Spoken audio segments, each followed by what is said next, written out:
أنفسنا وسيئات أعمالنا ما يهده الله فلا مضل له ومن يضلل فلا هادي له أشهد أن لا إله إلا الله وحده لا شريك له وأشهد أن محمدا عبده ورسوله قال الله تعالى في القرآن أعوذ بالله من الشيطان الرجيم يا أيها الذين آمنوا اتقوا الله حق تقاته ولا تموتن إلا وأنتم مسلمون. Amma ba'du, para sesepuh, para pimpinan, para alim, para ulama, para jamaah rahimani wa rahimakumullah. Alhamdulillah alladzi bi ni'matihi tatimmu shalihat. Segala puji bagi Allah yang dengan nikmatnya kebaikan-kebaikan hamba dapat terlaksana. Kita bersyukur kepada Allah hingga malam hari ini Allah masih memberikan kesempatan kepada kita untuk dapat menghadiri sholat maghrib secara berjamaah, dilanjutkan dengan mengkaji ayat-ayatnya dan hadis Rasulnya. Mudah-mudahan amal soleh kita diterima di sisi Allah Subhanahu wa ta'ala. Rabbana taqabbal minna innaka antas sami'ul alim.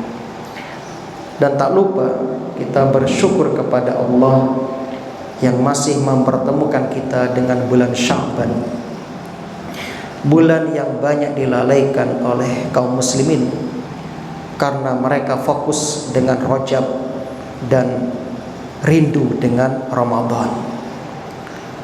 Sehingga Rasulullah sallallahu alaihi wasallam di bulan Sya'ban ini memperbanyak amalan ibadah puasa sunnah. Rasul juga menyebutkan bahwasannya di bulan Sya'ban ini amal-amal soleh diangkat kepada Allah Subhanahu wa ta'ala.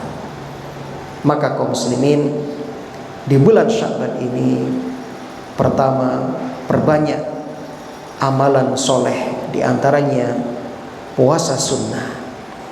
Yang kedua, memperbanyak membaca Al-Quran. Bahkan Salamah bin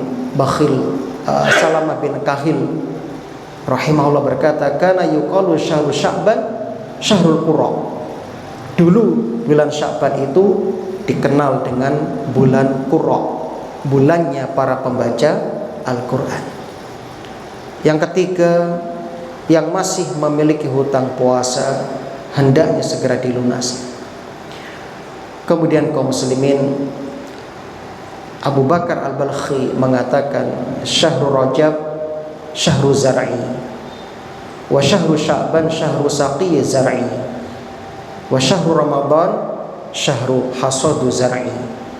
Bulan Rajab adalah bulan untuk menanam, sedangkan bulan Sya'ban adalah bulan untuk menyirami tanaman, dan Ramadan adalah bulan saatnya memanen, menuai hasil.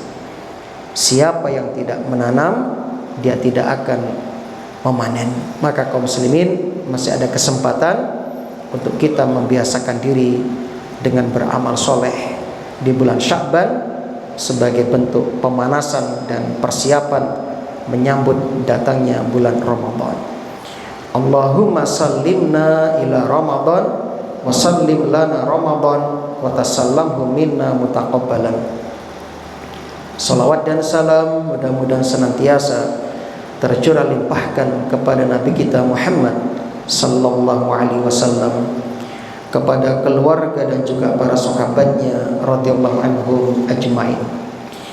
Allahumma salli wa sallim wa barik ala sayyidina Muhammad wa ala alihi wa ashabihi wa man tabi'ahum bi ihsanin ila yaumiddin.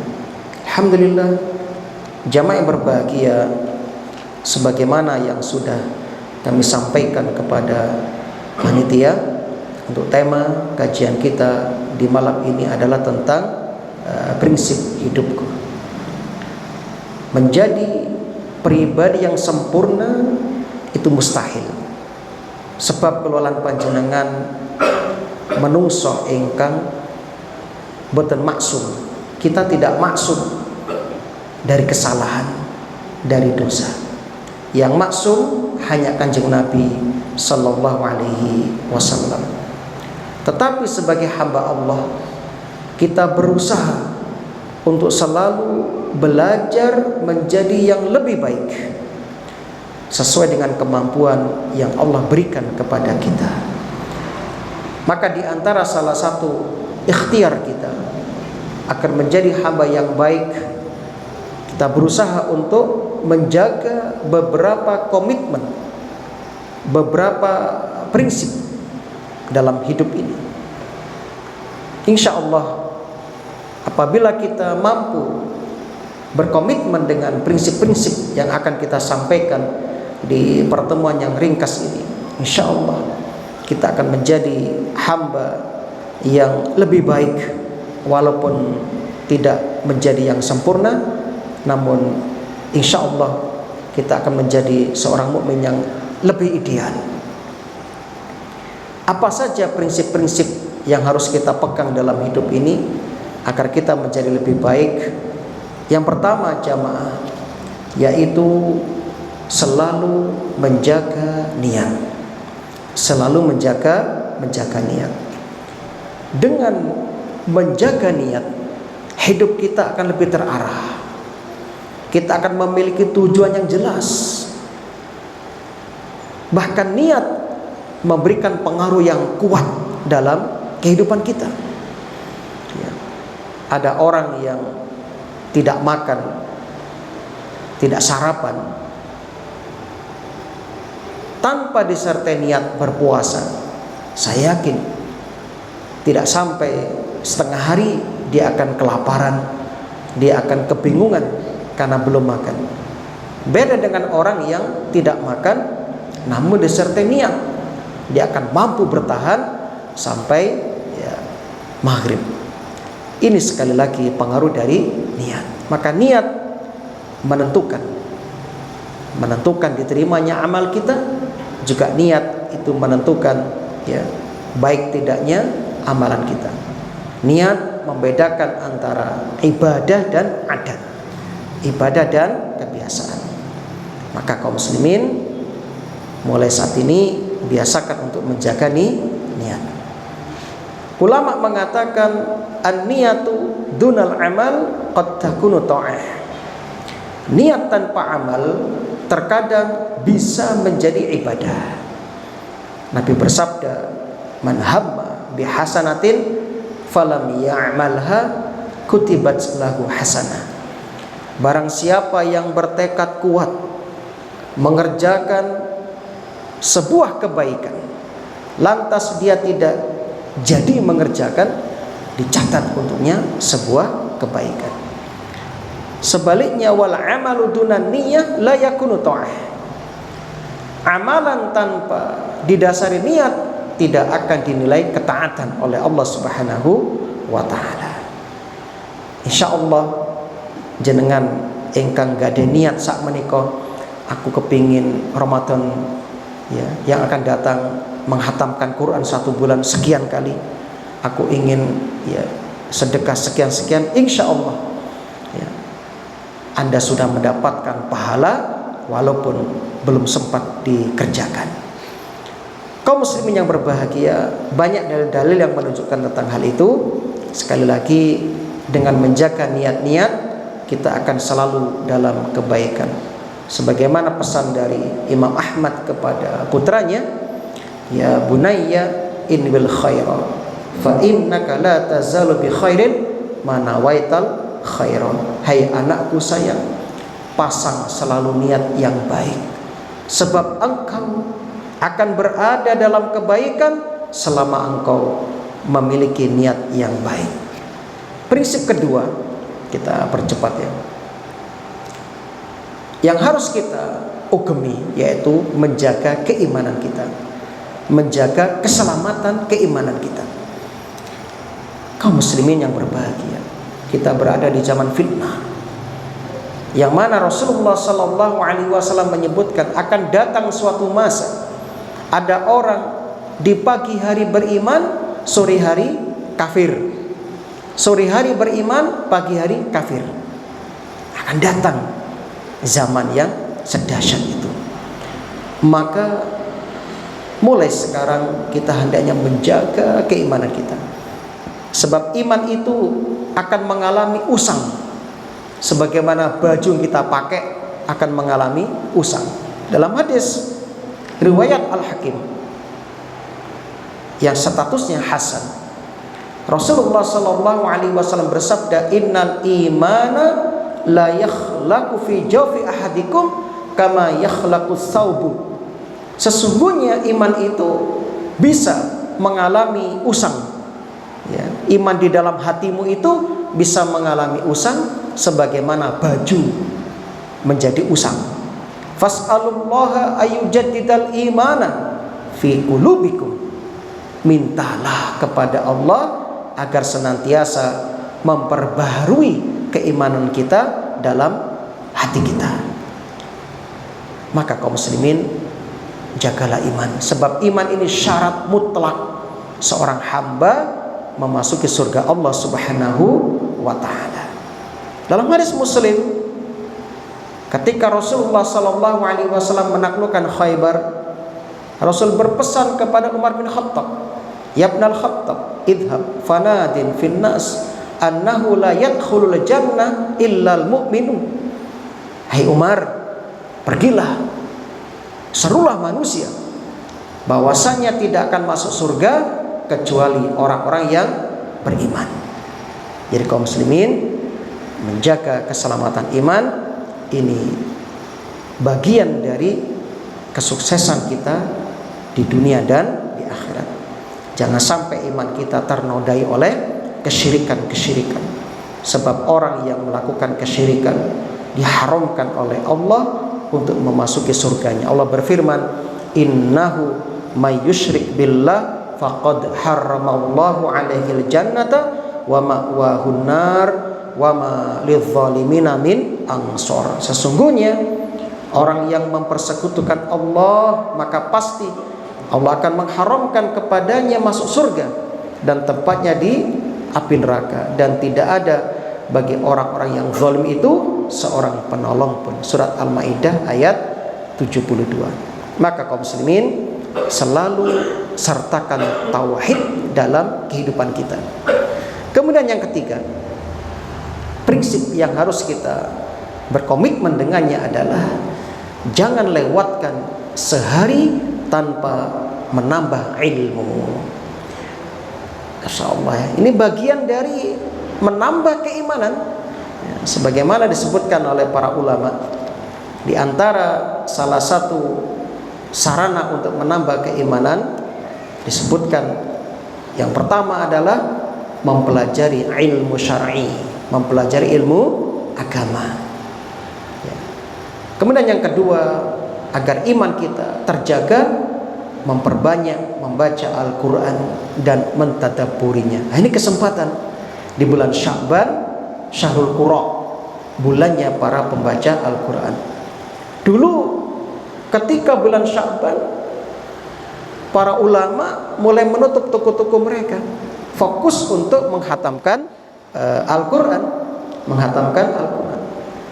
Kemudian yang ketiga, agar iman kita terjaga dan meningkat, hendaknya kita memahami nama-nama Allah yang indah, mempelajari sifat-sifat Allah.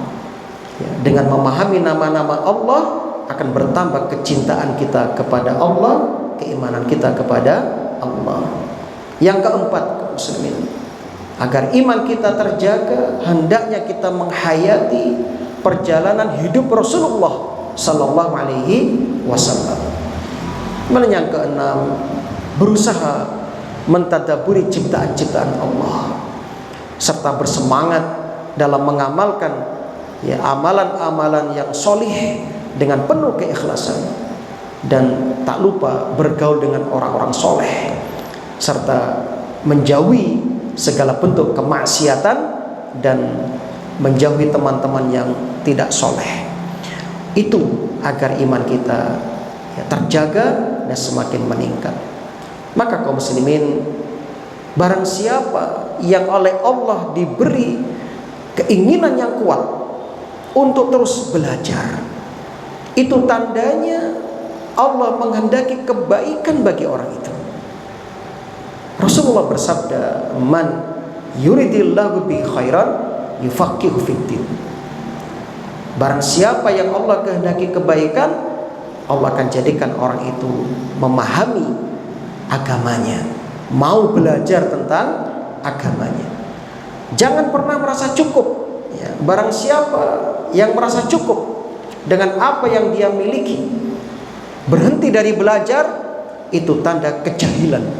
Sebagaimana dikatakan oleh Imam An-Nawawi dalam kitab Al-Majmu' Syarhul Muhadzab jilid 1 halaman 56, la yazalu rajulu aliman ma ta'allama.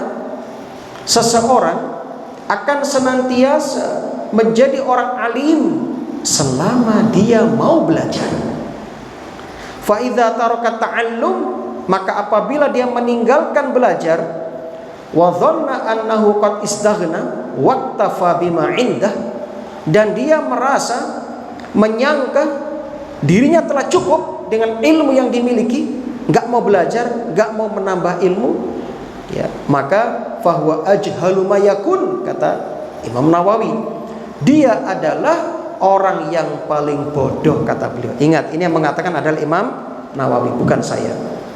Jadi orang yang merasa cukup dengan ilmunya, tidak mau menambah, tidak mau belajar, maka dia orang yang paling bodoh. Sehingga kaum muslimin, jangan pernah Anda berhenti untuk belajar. Baik itu karena malas, lawan kemalasannya. Minta sama Allah agar diberi pertolongan, semangat mengerjakan kebaikan. Jangan malu untuk belajar. Senajan sampun sepuh, jangan malu untuk menghadiri majelis taklim. Dan juga jangan sombong dengan ilmu yang dimilikinya, sebab ini bisa mengantarkan kepada kebinasaan. Sehingga pilihan jenengan hanya 3. Yang pertama, menjadi orang alim yang menjadi sumber ilmu bagi masyarakat. Yang kedua, menjadi muta'alim, pembelajar yang serius untuk mengkaji agama. Yang ketiga, menjadi mustami', orang yang mau mendengarkan ilmu. Seperti pesan Abu Darda radhiyallahu an, kun aliman au muta'alliman au mustami'an wala takun arabi fatahlak. Jadilah engkau orang yang berilmu, atau penuntut ilmu, atau pendengar setia ilmu, mustami'. Jangan menjadi orang keempat, maka engkau akan binasa. Maka berdoalah seperti yang Nabi ajarkan, Rabbi zidni ilman, atau doa yang diajarkan kepada sahabat Abdullah bin Mas'ud, Allahumma zidni imanan wa fiqhan wa yaqinan wa ilman. Ya Allah, tambahkan untukku keimanan, kefakihan, keyakinan, dan ilmu. Atau yang Nabi ajarkan juga, Allahumma nfa'ni bima 'allamtani wa 'allimni ma yanfa'uni wa zidni ilman.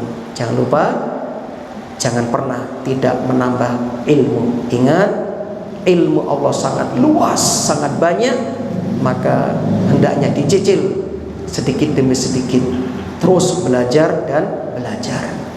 Prinsip yang keempat, jamaah, yang bisa kita pegang agar menjadi manusia yang mendekati ideal, yaitu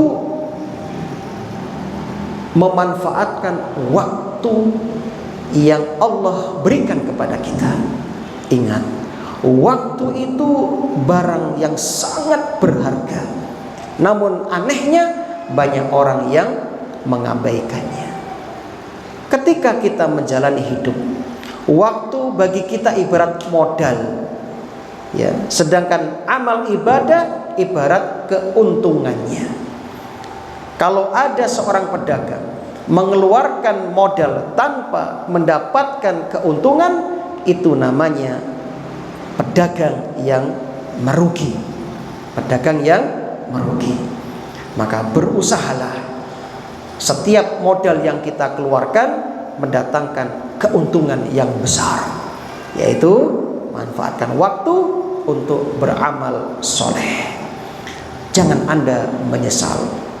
Ibnu Mas'ud radhiyallahu anhu mengatakan, "Ma nadimtu ala syai'in nadami ala yaumin gharabat syamsuhu naqasa fihi ajali wa lam yazdad fihi amali." Kata beliau, belum pernah saya menyesal melebihi penyesalanku terhadap hari yang berlalu dengan tenggelamnya matahari, sedangkan usiaku berkurang namun amalku tidak bertambah. Jadi kita berpikir nanti malam sebelum tidur sambil muhasabah, menghisap diri kita, besok aku kudunya apa. Nah, maka pikirkan buat ya jadwal, rancangan-rancangan, target-target hari esok. Jika Allah takdirkan kita berjumpa dengannya, perbanyak niat-niat kebaikan. Aku harus begini, harus begitu, begini, sebanyak-banyaknya. Andaikan niat-niat itu belum sempat jenengan lampai, jenengan sudah dicatat mendapatkan pahala. Kalau dikerjakan, Masya Allah. Jadi kaum muslimin, ya, hakikat umur kita ya waktu itu. Ketika berganti hari, maka berkurang umur kita. Maka jangan kita menjadi orang yang maghbun, orang yang tertipu.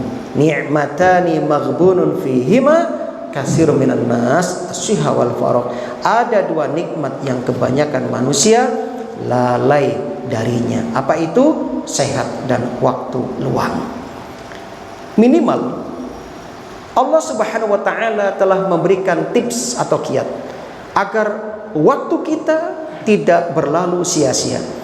Apa itu? A'udzubillahi minasyaitonirrajim. Bismillahirrahmanirrahim. Kata Allah, wal 'asri, demi masa, innal insana lafi khusrin, sesungguhnya manusia betul-betul dalam kerugian. Illal ladzina amanu, kecuali orang-orang yang beriman, wa amilus solihat, mengerjakan amal soleh, wa tawasaw bil haqqi, saling menasihati dalam kebenaran, wa tawasaw bis sabr, saling menasihati dalam kesabaran. Maka kaum muslimin, monggo dengan kita belajar ilmu agama, otomatis akan membangun sebuah ideologi, sehingga belajar agama yang benar sama dengan menguatkan ideologi dan akidah yang benar.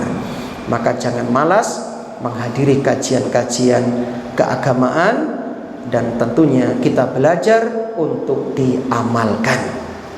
Kemudian kaum muslimin, yang kelima, prinsip yang kelima, agar hidup kita bermakna, tanamkan semangat untuk mengamalkan sunnah Nabi. Jamaah yang berbahagia, mengamalkan sunnah Nabi artosipun kita membumikan ajaran Nabi Sallallahu Alaihi Wasallam. Dan ini bukti cinta kita kepada Rasulullah Sallallahu Alaihi Wasallam.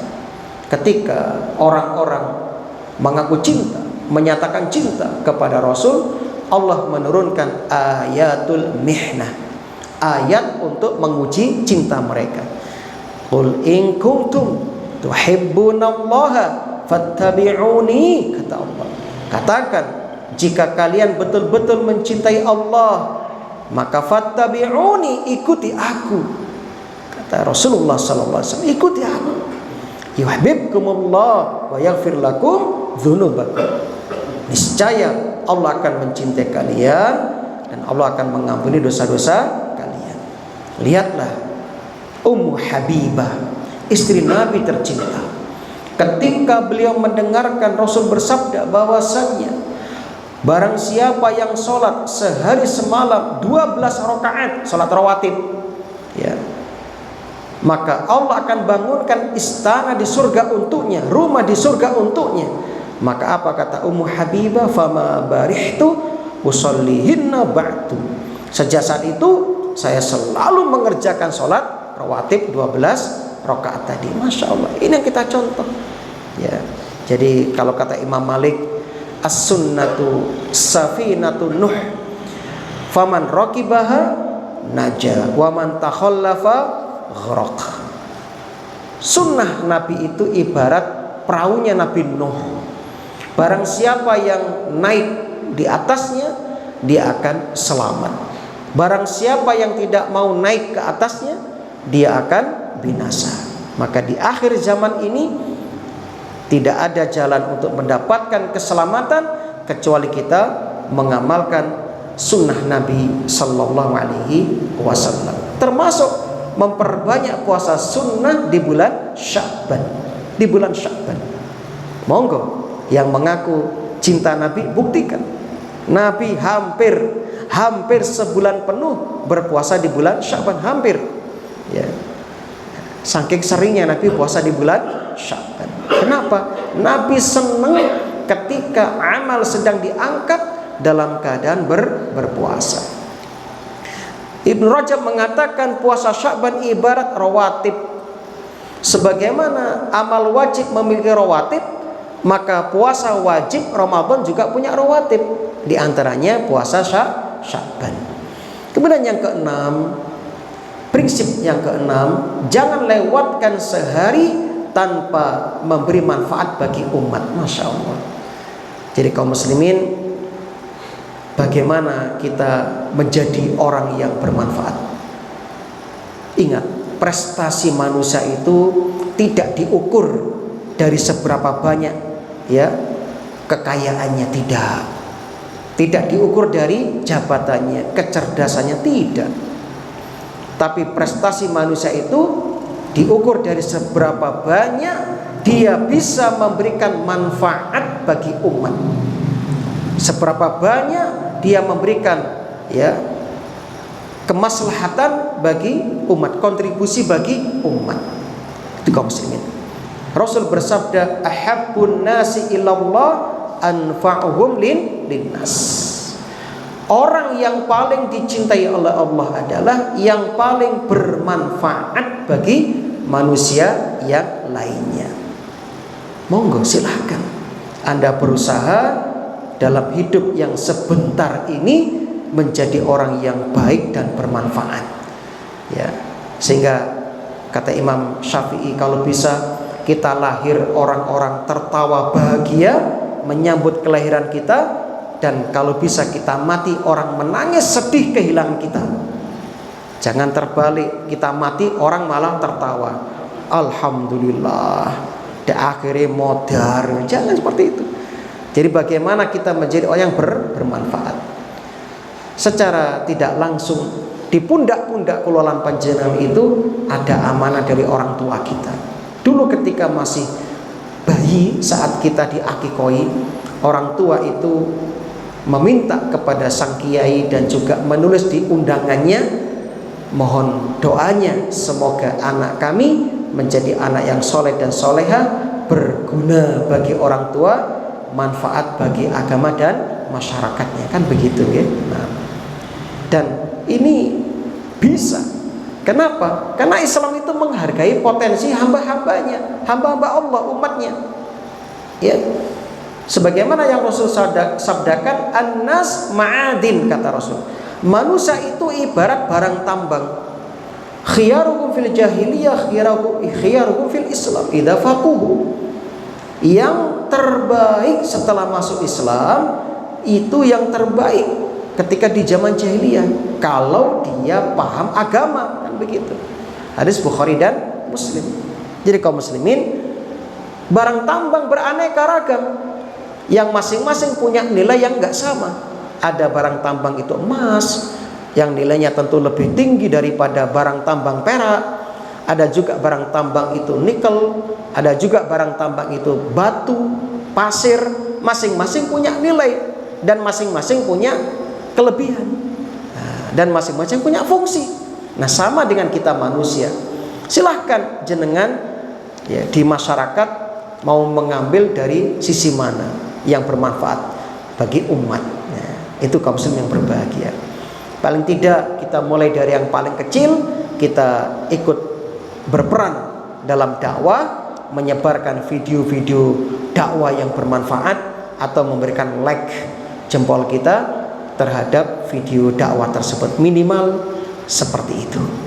Kemudian yang ketujuh kaum muslimin, di antara prinsip hidup yang harus kita pegang adalah hendaknya kita memiliki fikih prioritas, fikih aulawi.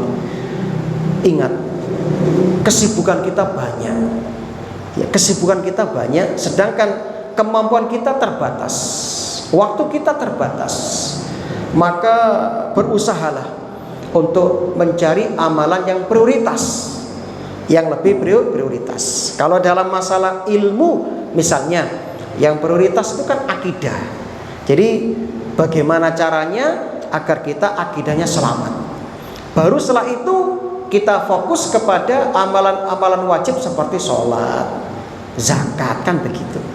Hal ini sebagaimana kita ketahui dalam hadis Al-Bukhari dan Muslim, nalika Kanjeng Nabi ngutus Mu'ad bin Jabal marang Yaman, negara Yaman, apa kata Rasul? Hei Mu'ad, kamu akan mendatangi penduduk ahli kitab. Maka yang pertama kamu sampaikan, dakwahkan kepada mereka adalah syahadat la ilaha illallah. Kalau mereka sudah manut, sudah mantep madep akidai, baru berikutnya sholat 5 waktu. Kalau mereka sudah bagus, taat, menjaga sholat 5 waktu, baru berikutnya zakat. Begitu terus. Nah, ini menunjukkan apa? Kita supaya pandai-pandai memilih amalan yang prioritas. Yang kedelapan, ini penting sekali. Kenapa? Sekarang banyak orang itu sering kipu jamaah, ya, pingin tahu urusan orang. Ini nggak bagus, ini nggak bagus. Maka prinsip yang kedelapan, jenengan tidak punya kepentingan dengan urusan orang lain. Rasulullah SAW menyebutkan sebuah hadis yang pendek namun luas maknanya, sampai-sampai Ibnu Rajab mengatakan hadzal haditsu aslun min usulil adab. Hadis ini adalah bagian dari dasar adab. Ya, Hamzah Al-Kinani mengatakan hadzal hadis sulusul Islam. Hadis ini sepertiga dari ajaran Islam. Apa itu? Min husni islamil mar'i tarkuhu ma la ya'nihi. Masya Allah. Di antara tanda kebagusan Islam seseorang, meninggalkan sesuatu yang tidak bermanfaat bagi dirinya. Ini penting jamaah. Monggo kita motivasi diri kita mulai sekarang, kita sibukkan dengan diri kita. Kita masih banyak PR-nya, kita masih banyak kekurangannya.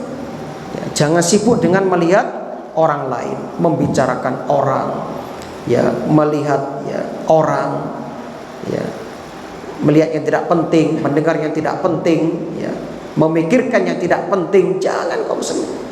Mari kita berusaha bagaimana supaya ya waktu yang terbatas yang Allah berikan ini betul-betul kita manfaatkan sebaik-baiknya. Sebab ketika seseorang itu dijadikan sibuk dengan mengurusi orang lain, mengurusi aib orang lain, maka itu tanda Allah mulai tidak suka sama orang itu.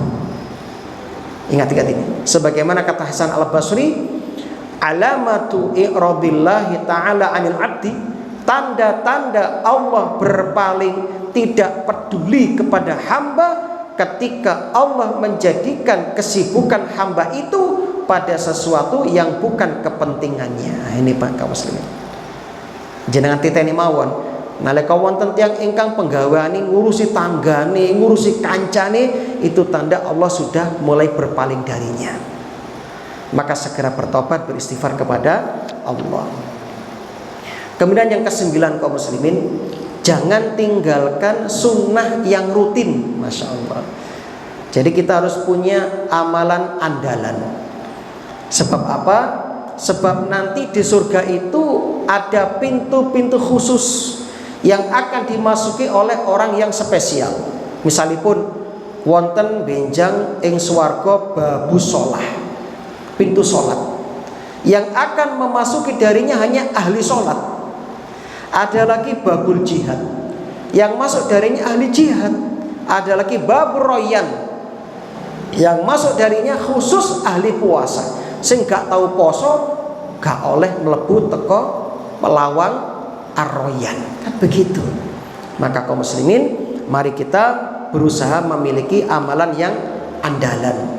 Misalipun jenengan gak ada amalan spesial senajan setitik, penting istiqomah ajek kontinu, itu bagus daripada amalan banyak tapi Anda tidak istiqomah.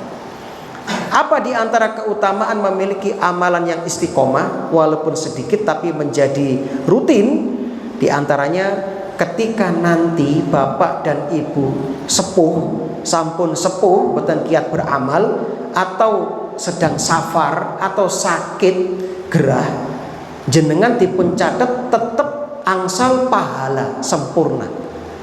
Dalilipun Kanjeng Nabi dawuh, idza maridul abdu aw safara, ketika seorang hamba itu sakit atau safar, kutiba lahu mislu ma kana ya'malu muqiman sahihan, dicatat untuknya amalannya seperti dia sedang mukim dan sehatnya. Rawahu al-Bukhari. Maka kita supaya berusaha punya wazifah, amalan yang terjadwal. Amalan yang terjadwal. Gak usah ngoyo-ngoyo jamaah. Sebab kita itu serba terbatas dan lemah. Ya, bahkan Nabi berpesan kepada kita, ya ayyuhan nas khudzu minal a'mali ma tutiqun, kata Rasulullah. Hei para manungso, ambillah amal yang kalian mampu. Fa innallaha la yamallu hatta tamallu, sebab Allah tidak pernah bosan sampai kalian bosan. Nah, maka kaum muslimin jangan ngoyo-ngoyo. Yang penting istiqomah. Bahkan Nabi dawuh, wa inna ahabbal a'mali ilallah madama wa in qalla, sesungguhnya amal yang paling dicintai oleh Allah adalah amal yang paling rutin untuk dikerjakan meskipun sedikit. Kaum muslimin yang berbahagia, ini penting jamaah ya. Kemudian yang ke-10, agar kita sukses dalam kehidupan ini, jadilah manusia yang nol kezaliman. Jangan sampai kita meninggal dunia membawa kezaliman ya. Maka kita berusaha bagaimana berhati-hati dalam kehidupan ini. Jangan sampai kita mendolimi ya, orang lain. Sebab kalau tidak, kezaliman yang kita lakukan itu nanti akan menjadi bumerang bagi kita di akhirat. Sebab nanti dari kiamat, ketika tidak berlaku dinar dan dirham ya, akan diambil amal soleh kita oleh orang yang kita zolimi, diberikan kepadanya. Nalika boten cukup, akan diberikan keburukan orang yang kita zolimi, diberikan kepada kita ya. Akhirnya apa? Bangkrut kita, rugi kita. Maka kaum muslimin berusahalah sebelum kita wafat, kita menjadi orang yang betul-betul nol kezaliman. Jangan ya mudah mendolimi orang, baik dengan komentar-komentar yang negatif, yang menyakiti dan sebagainya ya. Itu kaum muslimin yang berbahagia. Monggo kita jaga diri kita. Yang ke-11, hindari sengketa jamaah. Hindari sengketa. Jangan menjadi orang yang hobi bersengketa, hobi tukaran. Jangan. Kalaupun jenengan menang, gak ada jaminan bisa selamat di akhirat. Sudah sengketa itu melelahkan, semuanya akan diulang di akhirat ya. Ingat dalam surat Az-Zumar ayat 30 hingga 31, Allah berfirman, innaka mayyitun wa innahum mayyitun, sesungguhnya kamu akan mati dan sesungguhnya mereka juga akan mati. Summa innakum yaumal qiyamati inda rabbikum takhtasimun, kemudian kamu di hari kiamat di hadapan Tuhanmu akan saling berhadapan, saling bersengketa lagi. Walaupun kata Ibnu Katsir, ayat ini awalnya ditujukan untuk orang kafir dengan orang mukmin ketika bersengketa di dunia, namun konteks ini bisa dibawa kepada semua orang yang berselisih ketika di dunia. Nanti perselisihan itu akan dilanjutkan, diselesaikan di akhirat. Jadi semua sengketa, perselisihan, ketidakadilan, ketidaknyamanan, semua akan dituntaskan nilai keadilannya di akhirat, di hadapan Allah Subhanahu wa ta'ala. Itu kaum muslimin yang berbahagia. Nah, Maka Imam Syafi'i berpesan, bi'sazat ilal ma'ad al-udwan alal ibad. Masya Allah, seburuk-buruk bekal yang dibawa seorang menuju akhirat adalah sengketa yang terjadi dengan sesama manusia, permusuhan dengan sesama manusia. Maka kaum muslimin mengalah bisa jadi lebih berwibawa dan lebih menang, ya. Wa ma zadallahu 'abdan bi afin illa izzan wa ma tawadda'a ahadun lillah illa rafa'ahu Allah. Rawahu Muslim. Allah akan menambah kemuliaan disebabkan seorang hamba suka memaafkan. Orang yang tawadhu andap asor karena Allah akan mengangkat derajatnya. Maka kaum muslimin memilih memaafkan dalam sengketa dunia tidak menghilangkan wibawa dan jabatan panjenengan, justru akan menambah kemuliaan panjenengan di dunia bahkan di akhirat. Sehingga Rasul memberikan jaminan dalam hadis Abu Dawud, ana za'im, aku menjamin bi baitin, rumah fi rabadil jannati, di tengah-tengah surga, liman tarokal mira wa in kana muhiqqan, bagi siapa saja yang meninggalkan perdebatan meskipun dia di posisi yang benar. Yang ke-12 kaum muslimin, ini penting, belajarlah untuk tawakal. Sebab apa? Hidup ini penuh dengan ujian, jamaah. Seseorang dikatakan muflih, sukses ketika hidup di dunia terpenuhi dengan 2 kriteria. Yang pertama, orang itu dikatakan sukses kalau mendapatkan apa yang diinginkan. Yang kedua, orang dikatakan sukses jika terhindar dari potensi bahaya yang dikhawatirkan. Itu kaum muslimin. Dan itu selalu ada dalam kehidupan kita. Maka solusinya adalah tawakal. Tawakal itu yang benar, fokus hari ini. Artinya apa? Hari ini Anda kerjakan ikhtiar sebab-sebab yang terbaik. Hasilnya esok serahkan kepada Allah. Jadi penting hari ini jenengan tangi turu, bismillah, ikhtiar, kerja sing pateng, sing tekun, sing api, sing jujur, amanah, hasilnya serahkan kepada Allah. Sambil malamnya doa dulu waktu tahajud, dungo ya Allah, mugi-mugi rezeki kula lancar misalnya, dagangan kula laris misalnya. Lalu serahkan hasil kepada Allah. Kemudian jadi orang yang mandiri, kerja yang baik agar anak istri tidak meminta-minta, ben cukup kebutuhannya. Baru terakhir bergantung kepada Allah. Dan ini butuh pembahasan khusus. Maka kaum muslimin bertawakallah kepada Allah. Sebab tawakal itu bagian dari keimanan. Sa'id bin Jubair mengatakan at-tawakkal jima'ul iman. Tawakal itu adalah poros dari keimanan. Nah, maka kaum muslimin jangan lupa bertawakal kepada Allah. Imam Hatim pernah ditanya tentang masalah tawakal, Sebab apa? Banyak orang itu kurang dalam masalah ini. Kenapa? Takut, wedi, takut dengan masa depan. Aku tuh PNS, ben piyo masa depanku. Banyak orang seperti itu, ketakutan. Padahal dia belum tahu hari esok. Maka kaum muslimin tugas kita apa? Memperbaiki ikhtiar sekarang dan terus berusaha. Ingat, Hasan al-Basri berpesan kepada kita, qara'tu fi tis'ina maudi'an minal Qur'an. Aku membaca dalam Al-Qur'an ada 90 ayat annallaha qaddaral arzaq wa dhaminaha li khalqih. Allah itu menjamin rezeki hamba. Wa qara'tu fi maudi'in wahid, dan aku membaca satu ayat asyaitanu ya'idukumul faqr.